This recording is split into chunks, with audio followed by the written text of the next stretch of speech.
அன்பு உறவுகளுக்கு வணக்கம். அண்ணன் சீமான் அடிக்கடி சொல்லுவார், நாம் தமிழர் கட்சியில் இருக்கிற ஒவ்வொருவனும் 5000 படை வீரனுக்கு சமமானவன் அப்படின்னு அண்ணன் சீமான் சொல்லுவார். அதை உண்மையாக்கும் விதமாக இன்னைக்கு திண்டுக்கல் சட்டமன்ற தொகுதியில் நாம் தமிழர் கட்சியின் சீமானின் தம்பிகள் ஒரு சம்பவத்தை, பெரிய சம்பவத்தை செஞ்சிருக்கோம். அது என்ன சம்பவம்னா, இங்கே மேலே இருக்கிறது ஐயா வாவு சிதம்பரம் பிள்ளை அவருடைய சிலை. இது பட்டா இடத்துல இருக்கு. இந்த கட்டடங்கள் இடிஞ்சு கிடக்கு இல்லையா, இது வந்து புறம்போக்கு நிலம். இந்த இடிஞ்சிருக்கிற கட்டடம் என்ன கட்டடம்னு பார்த்தீங்கன்னா, அரசு தொழிலாளர்கள் நல சங்கம் அப்படின்னு இந்த அரசு அதிகாரிகள் எல்லாம் ஒன்றா சேர்ந்து இந்த புறம்போக்கு நிலத்தை ஆக்கிரமித்து பல வருடங்களாக இதில் கடைகளை கட்டி வாடகைக்கு விட்டு அதில் வர வாடகைகளையும் ஆட்டை போட்டு இந்த புறம்போக்கு நிலத்தில் அரசு அதிகாரிகளுக்கு சங்கம்னு சொல்லி ஒரு கட்டடத்தை வச்சு இந்த இடத்தையும் ஆக்கிரமித்து இத்தனை வருஷமாக வச்சுட்டு இருக்காங்க. இதை நாங்களும் நாம் தமிழர் கட்சியின் மேடையிலையும் சில ஆர்ப்பாட்டம் போராட்டத்திலையும் லேசாக பேசிட்டு விட்டுட்டு இருந்தோம். இந்த நிலையில் நம்மளுடைய நாம் தமிழர் கட்சியின் வேட்பாளர் சு முத்தரசி அக்கா அவங்களை அறிமுகப்படுத்துகிற பொதுக்கூட்டம் திண்டுக்கல் சட்டமன்ற தொகுதி என்ஜிஓ காலனியில் நடைபெற்றுச்சு. அங்கே ஆத்தூர் சட்டமன்ற தொகுதியின் வேட்பாளர் முனைவர் சைமன் ஜஸ்டின் அவர்கள் ஏறி அக்கா முத்தரசி அவர்களை அறிமுகப்படுத்துறதுக்காண்டி அவர் உரையாற்றும் பொழுது இதை பற்றி பேசுகிறாரு. கண்ட நாய்களுக்கெல்லாம் சிலை இருக்குது, ஆனால் வாவு சிதம்பரம் பிள்ளை அவருடைய சிலை ஒரு சந்துக்குள்ள இருக்குது, அது பட்டா இடத்துல இருக்குது. அதுக்கு முன்னாடி இருக்கிற புறம்போக்கு நிலத்தை அரச பயங்கரவாதிகளுடைய ஆதரவோட அந்த அரசு ஊழியர்கள் நலசங்கம் வச்சு அதுக்கு பக்கத்தில் சுத்துக்கும் கடையை கட்டி அதை வாடகைக்கு விட்டு அந்த காசை வந்து இது பண்ணுறாங்க அப்படின்னு சொல்லி ஒரே ஒரு வார்த்தை தான் பேசியிருந்தாரு. அந்த காணொலியை இன்னைக்கு காலையில் நம்மளுடைய நாம் தமிழர் கட்சியில் இருக்கிற தம்பிகள் எல்லாம் சேர்ந்து காலையில் ஒரு 7-8 மணி இருக்கும் ஒரு பதிவை போட்டோம். அந்த காணொலி பதிவை போட்ட 1 மணி நேரத்தில் இந்த கட்டடத்தை அடிச்சு நொறுக்கி துவம்சம் பண்ணி விட்டுட்டு போயிட்டாங்க. அப்போது நீங்கள் சிந்திச்சு பாருங்கள், ஒரு வார்டு கவுன்சிலர் கூட இல்லை, ஒரு எம்எல்ஏ இல்லை, ஒரு எம்பி இல்லை, நீங்கள் எல்லாம் என்னத்தை சாதிக்க போகிறீங்க அப்படின்னு எங்களை பார்த்து நிறைய பேர் விமர்சனத்தை முன்வைக்கிறாங்க. அவங்களுக்கு ஒன்று சொல்லிக்கிறேன், ஒரு வார்டு மெம்பர் இல்லை, ஒரு கவுன்சிலர் இல்லை, ஒரு எம்எல்ஏ எம்பி இல்லை, அப்படி இருக்கும் பொழுதே சீமானின் தம்பிகளாகிய நாங்கள் அரச பயங்கரவாதத்தோட சக்தியில் அவங்களுடைய நிழலில் இயங்கக்கூடிய இந்த அரசு ஊழியர்கள் வச்சிருக்கிற இந்த சங்க கட்டடம் இத்தனை ஆண்டுகளாக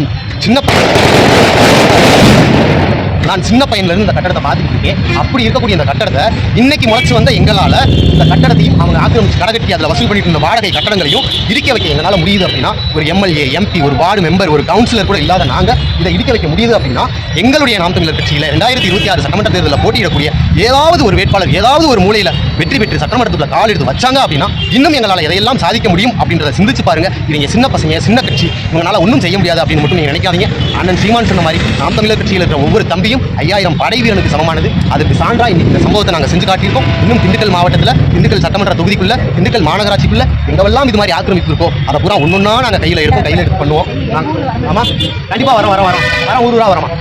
இங்கே இருக்கிற அந்த ஒவ்வொரு ஆக்கிரமிப்புகளையும் அகற்றதுக்கு எங்களுடைய அக்கா சு முத்தரசி அவங்களுடைய தலைமையில் இந்த தேர்தல் முடியறதுக்குள்ளாட்டியுமே எங்களால் எதையெல்லாம் மீட்டு கொடுக்க முடியுமோ அதையெல்லாம் மீட்டு கொடுக்கறதுக்கு நாங்கள் தொடர்ந்து நின்று நாங்கள் களத்தில் போராடுவோம். மக்கள் எங்களுக்கு செய்ய வேண்டியதெல்லாம் ஒன்று தான். நீங்கள் எங்களை சின்ன பையன் என்ன பண்ண போகிறாங்க அப்படின்னு மட்டும் நினைக்காதீங்க. எங்களால் இதவே செய்ய முடியுது அப்படின்னா, ஒரு சட்டமன்ற வேட்பாளர் ஒரு வேட்பாளர் இல்லை 2 வேட்பாளர் சட்டமன்றத்தில் போனாங்களா நாங்கள் என்னவெல்லாம் செய்வோம் அப்படின்றத சிந்திச்சு பார்த்து நீங்கள் எங்களுக்கு வாக்கு செலுத்தி நீங்கள் எங்களை நம்புங்க, நாங்கள் உங்களை நம்புகிறோம். நீங்கள் விவசாய சின்னத்தில் வாக்களிச்சு எங்கள் முத்தரசி அக்காவை வெற்றி பெற செய்யுங்க. இன்னும் பிற 234 தொகுதியிலும் இருக்கிற தம்பிகளும் எங்களை மாதிரியே வீரியமாக தான் செயல்பட்டு இருக்காங்க. அங்கங்கே இருக்கிறவங்க எல்லாருமே விவசாய சின்னத்தில் வாக்களிச்சு எங்களுக்கு ஆதரவு கொடுங்க. நீங்கள் இந்த வாட்டி நீங்கள் வாக்கு போட்டால் சீமானுக்கு ஓட்டு போடுறது வேஸ்ட்டுன்னு நினைக்காதீங்க. நீங்கள் சீமானுக்கு போடுற ஒவ்வொரு ஓட்டும் எங்களுடைய பலம் பெருக இந்த மாதிரி ஆளும் வர்க்கத்தினர்களுக்கு பயம் வரும். என்னடா இவன் வளர்ந்துட்டானே, இவன் ஜெயிச்சு வந்துருவானோ அப்படின்ற அந்த பயத்தினாலேயே மக்கள் விரோத செயலில் ஈடுபட மாட்டாங்க, கனிம வளத்தை கொள்ளையடிக்க மாட்டாங்க, இந்த மாதிரி அரச புறம்போக்கு நிலத்தை ஆக்கிரமிக்க மாட்டாங்க. அந்த பயமே அவனை வந்து நல்லவனா மாற்றுறதுக்கு உதவும். அதனால எங்களுடைய வாக்கு சதவீதம் உயரும் பொழுது அவனுக்கு பயம் உயரும் பொழுது அவன் இந்த மாதிரியான வேலையில் ஈடுபட மாட்டான். அதுக்காக எங்களுடைய வாக்கு சதவீதத்தை உயர்த்தி அவனுக்கு பயம் காட்டுறதுக்காக நீங்கள் எங்களுக்கு வாக்கு செலுத்தி எங்கள் அண்ணனை